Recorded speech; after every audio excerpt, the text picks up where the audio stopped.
L'Association sénégalaise de protection de l'environnement, Nebedaye, basée à Toubacouta, dans la région de Fatick au Sénégal, propose de lutter contre la déforestation à travers une alternative écologique à l'utilisation de charbon de bois. Plutôt que du bois, Nebedaye propose d'utiliser les matières végétales présentes abondamment dans la région, comme la paille. Je vois la forêt brûler chaque année à cause de cette paille. Et en même temps, je sais que la plus grande cause de déforestation au Sénégal, c'est le charbon de bois. Donc on a perdu en 60 ans la moitié des forêts sénégalaises.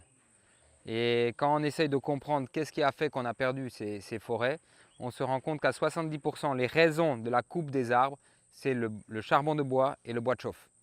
Donc on s'est dit, il faut qu'on trouve une solution. Et c'est comme ça qu'on a réussi à trouver une technique pour transformer la paille, qui en fait est nocive pour la forêt, en un combustible qui va remplacer le charbon de bois. Le processus de fabrication du biocharbon respecte plusieurs étapes.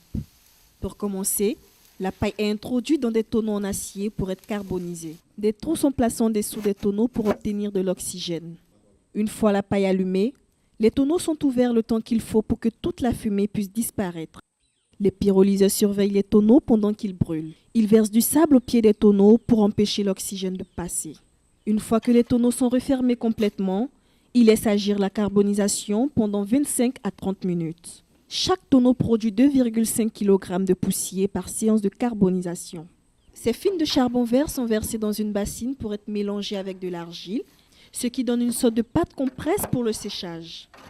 Le responsable de production nous explique le rôle de l'argile dans le processus. Ce liquide, c'est une solution d'argile et d'eau qui permet, comme liant, juste au pressage, pour permettre que les briquettes soient beaucoup plus compactes.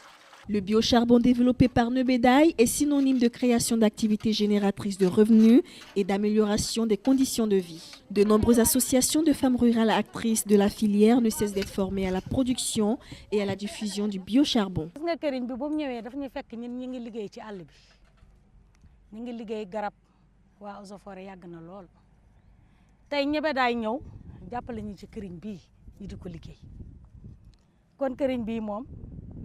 jërëjëf rek lañ war wax ci këriñ gi ndax suñu garab yi liñ ko doon yàq ak liñ ci doon dagg di togg wàññeeku na léegi këriñ bi ñun jigéen yi moom la ñuy utiliser moom la ñuy toggee.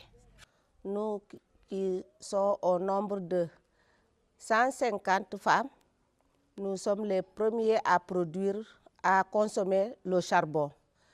Parce que si nous avons fait le charbon et que nous ne consommons pas ça, les autres ne vont pas y croire. Mais nous sommes les premières à consommer. Si on fait ça en une quantité, je distribue à chaque femme un sac, elle va amener ça chez elle. Durant 15 jours, elle vient amener le remboursement. Nous paquetons les sacs de 50 kg à 5 000 francs et ensuite on fait des petits paquets de 500 grammes à 100 francs pour que tout le monde ait accès au charbon vert. Bien que la majorité des foyers sénégalais utilisent le charbon de bois pour la cuisine, le biocharbon remporte déjà de beaux succès commerciaux dans la région car il s'avère économique. Une utilisatrice en témoigne. Moi, je commande ce charbon depuis 1 an maintenant. Je prépare mes repas, mes dîners, tout ça. Tout ce que je prépare avec le charbon là. Ça, c'est plus bon que le charbon de bois. Pourquoi il est plus bon que le charbon de bois? Il ne fume pas, ça ne sort pas des étincelles, ni de l'éclater. Donc, moi, je pense que ce charbon est plus bon et plus économique. Grâce au biocharbon aujourd'hui, des centaines de forêts sont protégées dans certaines régions du Sénégal où l'initiative a pris de l'ampleur. Nebedaye, quant à elle, continue de sensibiliser les communautés locales et le grand public sur l'importance de contribuer à l'adaptation au changement climatique grâce au charbon vert. Christina Niaouré, Toubacouta, Sénégal.